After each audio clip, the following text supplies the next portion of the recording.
And now I am going to introduce somebody who is going to lead a conversation in health, better health. He is a global leader in media technology. He's a passionate advocate for education and has served on dozens of charitable and industry boards, including Princeton University and South Federal State University, and many more.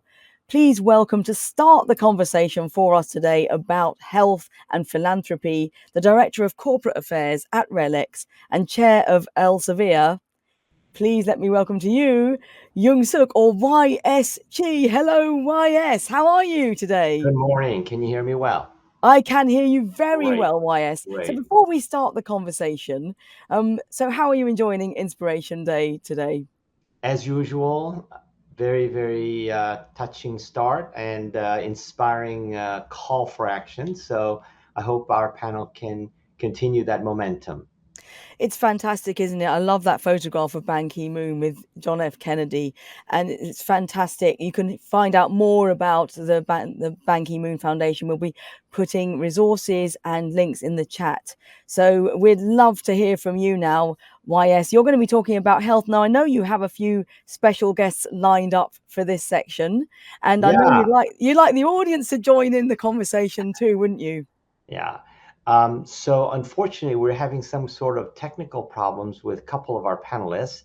So what I will do is I'll start the conversation with Ylann Schemm, who is able to join, and then we hope that we'll get the rest of them join in. If not, it's going to be an interesting one-on-one conversation nevertheless. So. Well, I'm sure our audience tuning in from all over the world, from Surrey to Brazil, Guinea, London, and even Wiltshire, where it's raining today. I'm sure everybody from around the world would love to join in and offer you their thoughts as well. And we are on time in our schedule, so I'm very happy. Good. So And enjoy, we'll try to and do I the will same. catch up with you a little bit later on. Thank you, Esther. Thank you so much. I'd like to welcome everyone who has joined in this year's RELX SDG Inspiration Day program. The first panel of the day is titled Better Health, exploring the intersection between philanthropy and global health. And we hope to discuss the evolving role of philanthropy in shaping the global health outcomes. Our panelists today were meant to be a couple of great practitioners, long-time practitioners, one in Africa and one in India. They are still having some trouble dialing in. So we're going to start with Ylann Schemm, who is our Executive Director of Elsevier Foundation. She's also the VP of Corporate Responsibility at Elsevier. Now, detailed profiles of these panelists are already available on the program. So I'd like to just ask Ylann to give the part that's not in the description already and tell about what the organization does, right? And let's make it brief on that so that we can focus on the subject. Oh, we got Githinji. All right. All right. Well, we'll start with Ylann, and then we're going to go to Dr. Gitahi. Thank you. Wonderful. Thank you so much, YS. And my goodness, the room is just, the virtual room is bursting with energy, and been very inspired by the Ban Ki-moon Center presentation that Monica just gave. So let me proceed. The Elsevier Foundation has just reached its 20th year milestone, and we have found our special place throughout those 20 years, really trying to look at inclusive health and research partnerships and trying to serve as a catalyst funder. So that means early stage. That means helping partners, organizations, nonprofits provide that proof of concept so that they can then move on and scale up with other funders. So it's kind of a unique space we've carved out. And in that, we also try to really spotlight impact makers, which is one of the reasons I was inspired by Monica's presentation, because it's all about change and impact makers. And those can be individuals and organizations. I'll stop there. Okay, good. Now that we have both Angela and Gitahi, we're going to ask them to also take very briefly your long profiles, long enough to be a volume of a book, and all the impacts you've had are already in the program. Tell us about what your organization does and its approach or commitment to global health and philanthropy in 1 minute. Githinji, you want to go? Okay, I can. Hi, Angela. Good to see you. Hi, Ylann. All friends on this chat, all friends, people I've known before we met. I am Dr. Githinji Gitahi. I'm the Group CEO for Africa's largest indigenous international health organization, founded in 1957, and right now working across the continent of Africa, about 40 countries, working closely with the governments and communities, the intersection between governments, communities, and private sector, to ensure that we can build and we can support government to build lasting health change through primary healthcare, community leadership, and people-centeredness. That's what we do, and across the continent. And we work with philanthropists, governments, and communities themselves. That's what we do, and we are headquartered in Nairobi, Kenya. Thank you. Angela. Hey, my name is Dr. Angela Chaudhuri, and we are a social enterprise based out of Bangalore, India, working across 27 countries. And what we do is really people-centered, comprehensive primary health. We make visible invisible communities to health systems. Health systems cannot find some of these people or don't even know that these communities exist. So we help health systems see them. And we help the communities to be able to articulate what they really need in terms of what well-being means. Because in our global health parlance, oftentimes the opposite of health is illness, and we forget that actually health should be a journey. It's a well-being journey. So when you're ill, how can you recover? How can you be resilient? And what does primary health mean to, let's say, a transgender person who's begging on the streets, a construction worker, adolescents at risk, migrants? So the work that we do is really piloting innovative models, making the proof of concept, and sharing the proof of concept with much larger organizations than ours, including the government, to take it up and bring it into public policy and financing. So that's us in a nutshell. As you can see, they've already described why we've already selected them to be on this panel. We have limited time today, so I've asked the panelists to keep their contribution to succinct and interactive ones, so that we can exchange rather than have monologues, and they're very good about this. Today, we're going to try to collectively discuss the role of philanthropy in addressing global health, especially in the underserved community. We're also going to try to talk about innovations in healthcare delivery models. They have emerged through philanthropic initiatives. And lastly, successful collaborations between foundations, corporations, and nonprofits that have led to actual significant health outcomes, because all three of these panelists have been involved in really, really good, measurable outcomes from their activities. So let's start with the first question. From your unique perspective, how do you see philanthropy shaping the global health today? And what's the one opportunity or challenge you're grappling with? And I'm going to go left to right as we show on the panel right now. So Angela, Githinji, and Ylann in that order. Okay, thank you. We're going to keep it to like 1 to 2 minute type of answer, right, and make it interactive. Go ahead. Of course. Thank you so much. I think of because of the work we do, so I'm going to only speak from there. I think of philanthropy as a risk capital for public health. So there are three things that philanthropy can do. One is to plug gaps. Two is to buy the patience for innovation because of things that are too experimental. And three is to strengthen the plumbing. So what do I mean by plug gaps? When India introduced the rotavirus vaccine, it was Gavi's catalytic funding that closed the price gap and sped up nationwide rollout. Very simple systems plugging the gap. Buying patience for innovation. Right now, we're talking about climate change and the nexus of the problems between climate change and health. A lot of the solutions are innovative and not yet ready for countries to take up. This is where philanthropic capital can fill that gap, right? So from participative surveillance to strengthening climate resilience in frontline workers to 100 other things. So things that are too experimental, does not have proof of concept, this is where philanthropy can buy patience. And the third thing is strengthening the plumbing. It sounds Really terrible, but it's really about the last mile. How can we get to the last mile? Can we fix some cold chains? Can we get through point of care diagnostics to the absolute last mile to people who need them, who are invisible to the system? So these are the three where I think that philanthropic capital can really use, and with examples, gaps in global public health. Wow, that's amazing visual in my head now. Tinji. Thanks.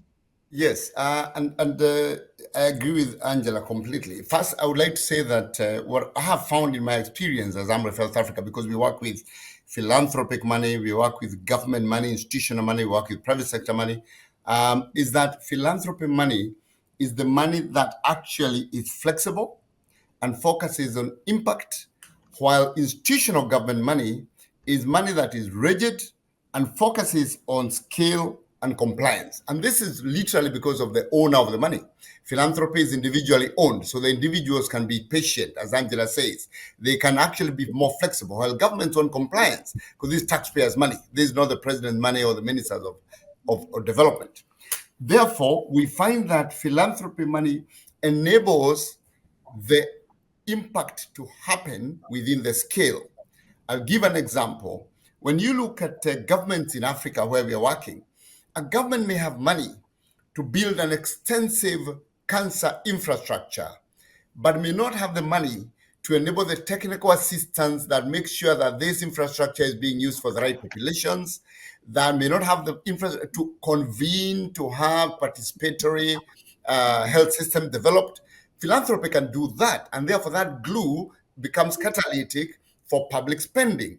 The other thing that we found philanthropy very necessary for is in investing in innovation and kickstarting innovation, investing in areas where there is high risk of failure, and therefore proving the concept. For example, the Bill and Melinda Gates Foundation was the catalytic energy that was needed to establish the Global Vaccine Alliance. But after that, we've seen the role of the Global Vaccine Alliance, supported now by institutional low-risk money, to scale up immunization and save millions and millions of lives. If you look currently, we have a big agenda on artificial intelligence, for example, and how AI can be used to save, mothers and children from preventable death. But the testing and the bringing in and creating the governance and framework for artificial intelligence is going to be the role of philanthropy, because governments do not budget for uncertainty. Therefore, AI is uncertain innovation on how to be used. But once we prove the concept with philanthropy money, it will be easy for governments to purchase once there is a proof of concept and it has been de-risked. That's the role we see. Well, as a foundation, Ylann, does that sound right? It does, absolutely. And if I can just touch on something that's affected so many nonprofits, it is the shift in funding priorities in the US, and then the ramifications for other funders, philanthropic actors, nonprofits. And I think that's where the flexibility comes in, being agile. So while the Elsevier Foundation is targeted and small, what we can do is at least keep the lights on for some of our partners for a certain amount of time. And so that's a big conundrum. So it's causing a lot of unrest.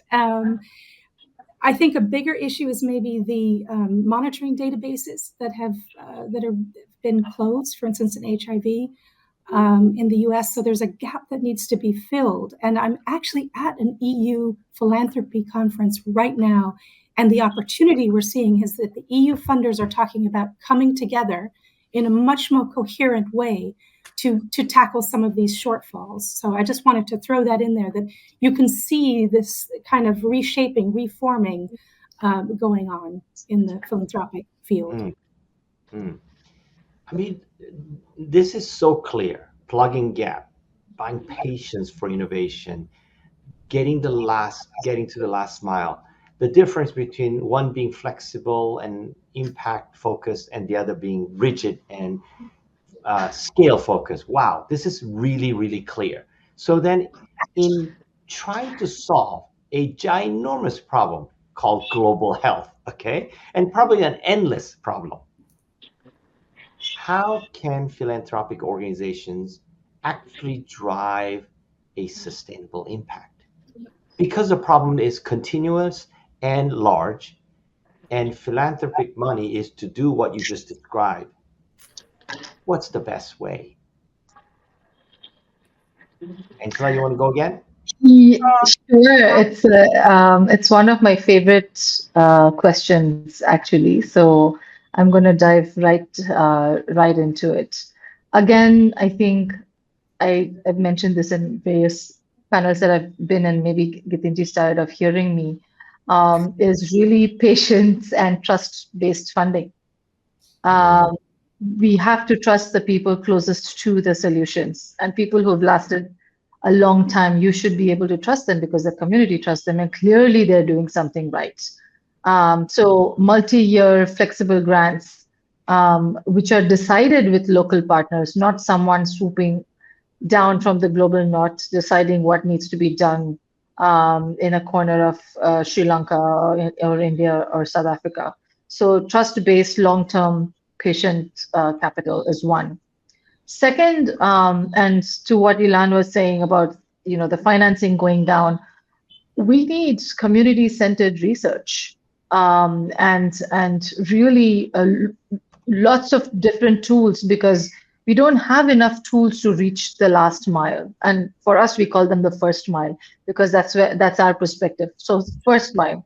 So how can there be an equity in the R&D pipeline, not just transactional? Finance community-centered research and diverse health workforces so that we get the tools that we need to reach the last mile. And really, third, it's not just money and transactions, right? Can we think about larger infrastructure, like a shared bed, like a backbone infrastructure, like let's say open source dashboards, pooled procurement, data cafes that people can use. There's a lot of infrastructure that can be shared and leveraged to do this work. It does not have to be in silos. And I know that philanthropists are getting together, but philanthropists, private sector, government getting together and using that shared infrastructure is something that I feel that would be sustained and scaled. Thank you. I'm going to come back to you with a question, Angela, on your point. But first, let's hear from the other two. Yeah, thanks. And I would say that philanthropy money in the current global health environment is going to respond in creating large-scale systemic change. Not consumptive money, but productive money, saying this is what's going on, but how do we change the system to be able to serve the communities where they are as they need to be served, even with less institutional money? So that's systemic change, and catalyzing that is important. But then, because philanthropy will not work alone, philanthropy doesn't implement, philanthropy supports implementers. There is a huge element of supporting the capacity and the effectiveness of the implementers. And this is one area philanthropy does very well. I'll let you know, for institutional grants, you have fixed overheads. But when you're working in an institution that needs to deliver impact, you need to pay people who are not necessarily in the programs that are institutionally funded. You need thinkers, you need technical people, you need auditors, you need all these things. And those people are not well funded by institutional money. So philanthropy brings in overhead capacity. I'll give you two examples. One is that a few years ago, we worked with the Gates Foundation and they said, we see the scale of Amref, we see what you're trying to do, but we also see the barriers and the challenges you have. So we are going to package something that we call partner effectiveness support. And they gave us about $3 million that we were to use over 3 years to ensure we hired the right people who are not necessarily hired in programs, but were hired at the corporate level to ensure we move to the next level. That $3 million was so effective, it actually helped us to move from $100 million to $240 million of implementation. The next one and the last one to mention is Mackenzie Scott. We have a university, we have a training institute training midwives and nurses, and we are stuck because we don't have money to invest in building huge infrastructure for a university. And Mackenzie Scott came through, and now we've established a 10,000 student, $30 million campus where we can bring nurses and midwives from across Africa, including hostels, and train them at a very low cost because the capital is already paid by a philanthropist. So these are the areas that philanthropy can can work in to ensure that institutions that are delivering the partnerships with government are strengthened to do so, and they're not jaundiced out of funds, and therefore always begging and leaning towards just donor priorities, but are able to be strengthened to do what is really country, national, and people-centric. Okay, I'm going to come back to you too, but I'm going to give Ylann a chance. Thanks so much. I would like to I'd like to mention two that will lead to sustainable impact. One of them is policy and multi-sectoral collaboration. So really bringing together the different actors. And I just want to call out the fantastic work that Dr. Gitahi's organization, Amref, does with the Africa Health Agenda International Conference. So it's every 2 years. But, you've done an amazing job bringing together really everyone from across the sector, whether it's ministries of health or it's foundations or it's community health workers or even pharma companies who want to be part of the solution as well. Anyway, it's been a huge boon, and we've had the pleasure of working with Amref for a decade and seen them in their many different partnerships, but I think this is a huge contribution. That convening role is essential to creating that broader dialogue. The other thing I wanted to mention for sustainable development is taking a holistic approach. So if you look at health, so not just looking at perhaps one aspect, but really taking that one health approach. And I just want to use this wonderful new grant we have with Swasti. It's a pilot, but we're so excited and so keen to see how the Climate Care Champions project will go, because it's looking at equipping community health workers with how to train them on climate resilience, heat resilience. So it's a very holistic approach to health, and I'm sure Angela can describe that much better. But we hope that this will lead to an even larger project, partnership, and scale in the longer run, but doing really important work and looking at things broadly with climate. Great. Let me go back to what Angela said and ask, about this patience and trust-based funding to those who have track record like yours or like Amref. That's great to use track record as a measurement, and also try things that are long lasting. But the question is, what about someone who doesn't have that track record but wants to get going? How does philanthropists or philanthropic money find their role for those new innovators, rather than you innovating new things that you have been doing along the way? How would you recommend someone in the audience who has these ideas to make a difference, but doesn't have the track record yet, doesn't have an organization to back, but a great idea and a great passion as well as commitment? I love that question, because we actually tell some of our donors to be not more than a donor and be a partner, especially when we know that they have a convening power, they have access to expertise that we may not have. We're very upfront about some of the pilots and innovations that we're doing to say, look, this is an experiment. It is risky for us, so can we do this together? And having them as a learning journey partner. And it sounds very romantic. We haven't been successful half the time, but when we have been successful the other half the time, we've made magic together. Well, Angela, so I would say that amazing. Half the time is amazing success rate. Okay. Yeah. So just finding the right fit, I think it's based on relationships at the end of the day. You want to add? Anyone else wants to add 30 seconds to that? Otherwise, I have a question to Githinji. Yeah, I think I would like to, because I heard what Ylann said in terms of finding innovation. A few years ago, we worked with the Elsevier Foundation to scale up a learning platform called Jibu to reach thousands and thousands of nurses. We had money for a pilot, we were trying, but then Elsevier Foundation, through our interaction, our networking, found this innovation and then supported its scale. But not only that, we had also, especially what you're asking, Young, about how to find new innovation. So organizations like ours, Swasti, Amref Health Africa, work with communities, and communities are constantly innovating. Now, what we found is that the environment of innovation is not always easy for these communities. But because we are implementing programs, we can absorb these innovators into our environment and ecosystem, which then enables foundation and philanthropy to find them more easily. And that's why Elsevier was working with us on something we're calling innovators in residence or innovation fund. So there are mechanisms to create for the innovation, for the philanthropy to find innovations by opening up our own ecosystems to those who are under the radar. Okay, that makes sense. I'm going to ask you a follow-on question from your previous comment. So you're back on the microphone.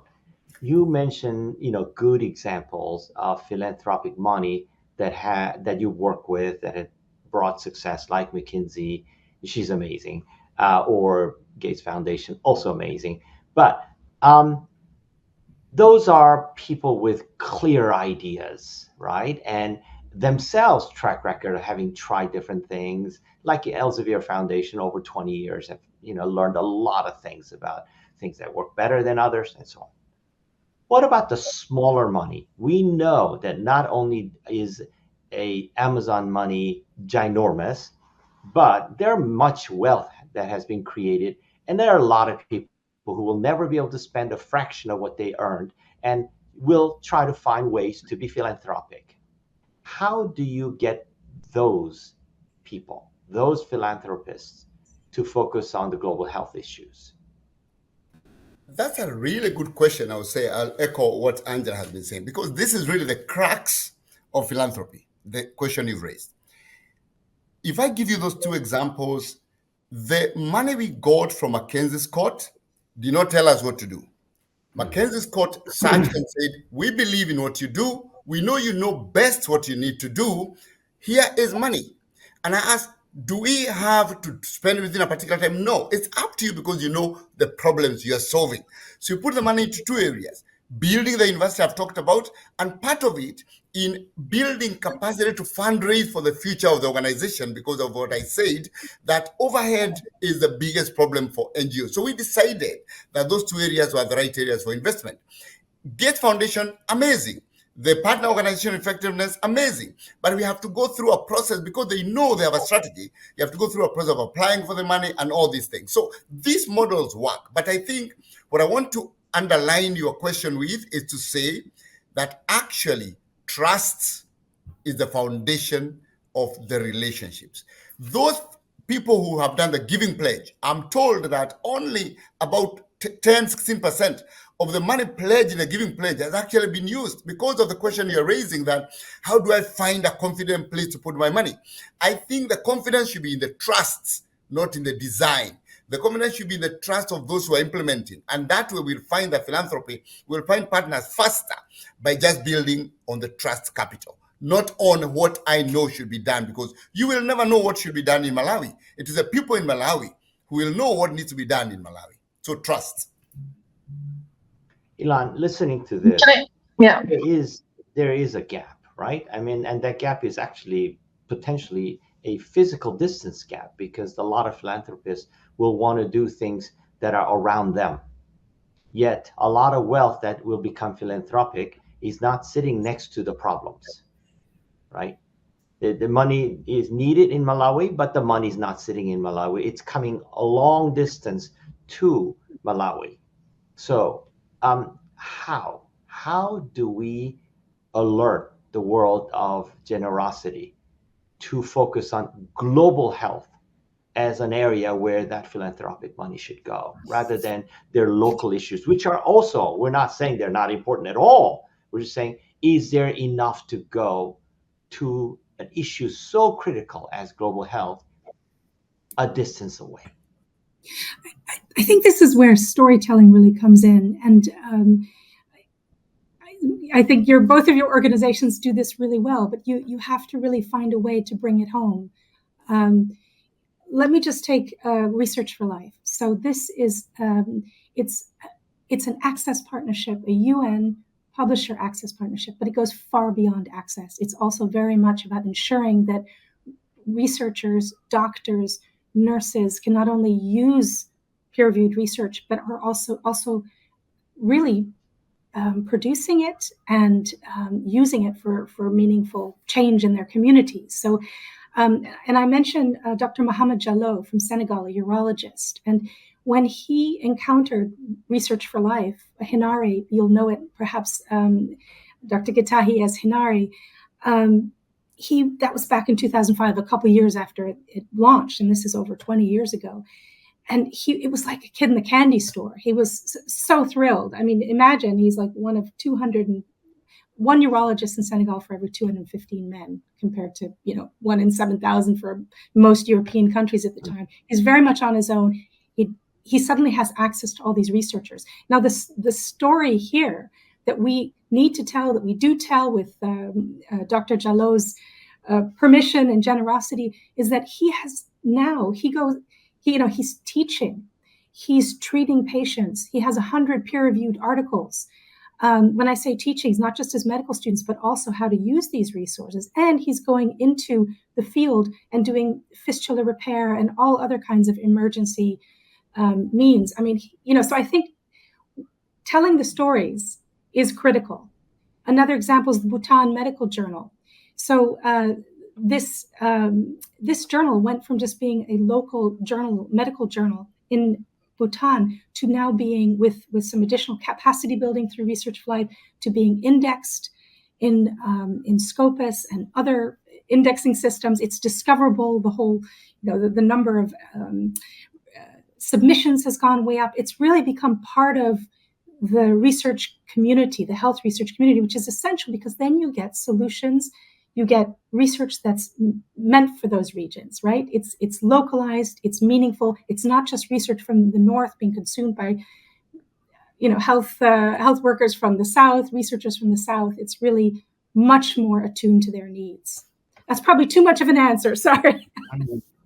YS, can I jump in for a brief minute? Of course. Absolutely. I really love the question about small and mighty donors. I mean, you asked why they matter and how to engage them. And for me, I have a little bit of a playbook that I want to share. I think when I have been speaking to new philanthropists, I ask to play a few different roles that they could consider. One is to perhaps consider being a seed stage risk taker, which is fund a small, like 10K, 20K, US dollars, piloting something simple. Let's say a heat alert text service in one district. Because governments don't pay for proof of concept, small grants buy that data. That unlocks one model, and that can go to scale and for financing later on. Second is niche gap filler. Pay for small things like community radio spots or disability-friendly app features that the big grants often overlook. Even pay for translation. So the tiny last mile spend can even push program coverage from, say, 70% to 95%. That's a huge jump. You're saving lives. Then be a part of a collective. So you can call it a giving circle or whatever, but there are collectives that exist. Pool some money and vote on grants. So you're part of the decision-making process. You're lowering your overheads and admin costs because there's a collective due diligence, and also learning as a first-time donor. The fourth one is like a booster fund. Offer 1-to-1 or 1-to-10 match funding on the various campaigns that exist. You're part of a larger crowd, again, lower admin costs, and brings new eyeballs to global health. So if someone's thinking, okay, I have money, I don't know what to do with it, this is a good space to be. And the last one is, of course, to be part of a pooled fund. There's plenty and more pooled funds, re-grants, high impact opportunities, simple small things like small and significant things like bed nets, vitamin A, vaccine incentives. They're less than $100 per DALI that's averted. Being just sort of highlighting those, I think can be sort of like a playbook for new philanthropists and to attract them like a moth to a flame to global health. Right. Incredible. You should write these instructions and make sure that millions and millions of people, both on the philanthropic side and also on the work, the actual agencies that do this work like yours, learn from it. In the remaining 7 minutes, I'd like you to just focus on where you would like to see, even though Ylann mentioned the discouraging current environment of dwindling United States government funding to this area, we have to be hopeful. So where do you see philanthropy engaging with the subject of global health in, say, 5 years' time, or maybe even as far as 10 years' time? What are some of you on your wish list for that? Anyone who wants to go first, just jump in. I'd like to jump in, and I'd like to pick up on something Angela was talking about, which was about participatory trust-based funding, but then also really working in a very participatory way with recipients. And that is something I'm hearing a lot at this European Foundation philanthropy conference. It's the need to shift the power structures, for there to be less distance and hierarchy between the funders and the recipients. So this might be by having local advisors, people based in the countries who then work together to, they know the community, they know what's necessary to distribute the funding. I think there are many different ways. Angela, you probably have great ideas about this, but that's what I'm hearing. It's about democratizing, creating much more participation, lessening the power. And then the other one I want to throw out there, but I won't say anything about it. I'll leave it to you but it's the data. It's the use of data, AI, data analytics, so that nonprofits can really move much, much more towards predictive analytics. But I'll stop there. Yeah. I think this, what I see the role of philanthropy being is to catalyze a new future. We know, for example, that the health systems that we have, if you look at the continent of Africa, 30 to 20% of health financing is done by organized development assistance and philanthropy, and the rest is from people's pockets and the government. And that will be a 30-30-30 kind of split, country by country will be different. But now we have this 30 by organized development assistance threatened. The US is the largest contributor, so that's going. So, and yet we will not see expansion of the household contributions. They're 30 because people are poorer. There is really a huge demographic and economic emergency in our continent in Africa. So we don't see people expanding their 30%, and we don't see governments expanding their 30% because of the debt crisis and all these other issues, meaning that we'll have to contend with less. Now, if you have to contend with less, because philanthropy money is not enough to replace the gap, but philanthropy money is enough to reform the system to actually produce more results for less. And that's the role we see philanthropy playing, to say, how do we actually enable this environment that has less money, deliver more health for the money, back to innovation, back to enabling, to connecting, to enhancing the capacity of local actors through supporting their ability to leverage public resources. So we have to think of philanthropy coming in, not to fill the $15 or $6 billion gap that's been left, but in enabling that the health system can give more health for the same money. That's what I see the role coming through, and that's what we are going to ask philanthropy to navigate. And finally, on storytelling, and being able to identify the success cases wherever they are working, exemplars. As we say in Africa, until the lion learns how to write, the story will always glorify the hunter.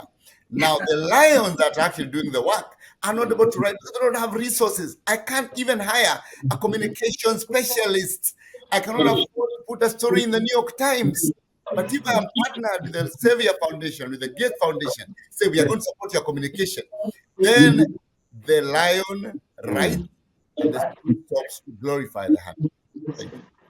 I will take up from exactly there, because this has become the world of sexy one solution fits all problem philanthropy, and we really need to move away from that. So in my wish list, I have something like funding the unglamorous things, like the data stewards, the logistics hubs, the things that are not the one, silver bullet fix all solution, but more in terms of systems collaboration, ecosystems roles that don't get funded at all. I want to talk about something that's one of my favorite topics, which is women and women's wealth, women will control, according to one of the reports, $34 trillion in assets. So making room for them as co-architects in planning, and we all know their role in social development is fairly high, paid and unpaid, really to set up women's-led investment committees so that there's gender-smart investments moving forward. Enough said on that. I want to also add that there's a lot of pilots because of the whole climate space and the environment we're in. There's more climate change, but there's also more humanitarian emergencies, and that needs a lot of agility, a lot of innovation, and there's simply not enough money for piloting innovation. So what I want to see is more trust. And someone at the Philanthropy Asia Summit in Singapore, I think she was from Temasek Trust, I forget her name, said that the risk is not on the philanthropists. The risk is really on the innovators. Philanthropy is just about giving and giving really to hope that you're saving lives, but the risks are actually in the hands of the innovators. And I really echo that, and I just wish I remember who said that.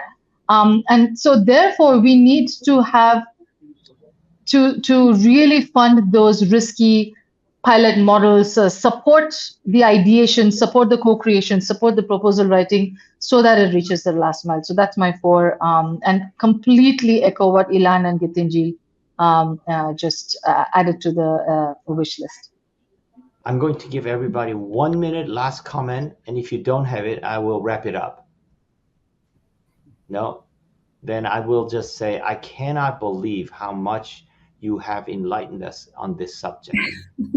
I think one of the things that we need to walk away from understanding that is that we do live in a world in which it seems that winner takes all is prevailing, and that we've heard from all 3 of you the importance of variety, importance of diverse types of philanthropists, looking for diverse types of outcome as the results, right, of good results, and that we need to focus on this very, very much going toward the next 5-10 years, because the usual division of whether it's 30-30-30 or 1/3, 1/3, 1/3, or whether it's 50-20-30, that is going to change.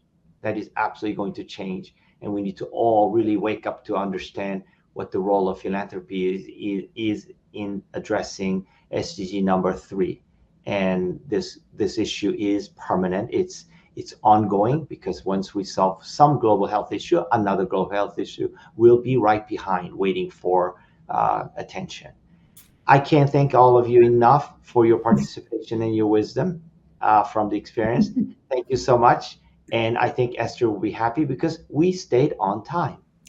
Hello, you stayed on time. Thank you so much. Thank you, panel. That was absolutely fantastic. Before you go, I just want to say the chat is getting busy. We've had people commenting. Thank you for tuning in from all over the world. Can you believe we are here uniting the world from Guinea, Brazil, Surrey, Carl Shulton in London, Nigeria, Rwanda. And thank you so much for plugging your own philanthropic activities and your organizations. We've had a few comments like, philanthropy is best for non-profits. We've had comments like, what about crypto contributing to the $4 trillion funding gap? Crypto? What about the corporates? Is that a problem, getting corporates to bridge that gap? I love all your comments about storytelling, trust, women being the decision makers, giving women more information and education about investment, so it's not just men making decisions globally. Absolutely fascinating. We are adding also to the Ban Ki-moon Foundation word cloud about what philanthropy means to you. So perhaps you could all give your word. What would you put in the word cloud? Philanthropy. What word comes up in your mind? I'll start with you, YS Chi. What's your word? Persistence. Excellent word. What about you, Ylann? Oh, participatory. Very good. Oh my goodness. Okay. Dr. Githinji. Flexibility. Flexibility. And Dr. Chaudhuri. Curious. Excellent. Is that curious? Curious. Yeah, like curiosity. You want to know what saves lives. Absolutely. And you want to fund it. And today is about us joining together. How can we bridge that gap? How can we all be involved? The Ban Ki-moon Foundation was saying we all need to be philanthropists. How can we get everybody in the world to unite, like today, to become a philanthropist? So thank you so much. Really, really interesting discussion. And I hope to see you again. Thank you so much. Brilliant.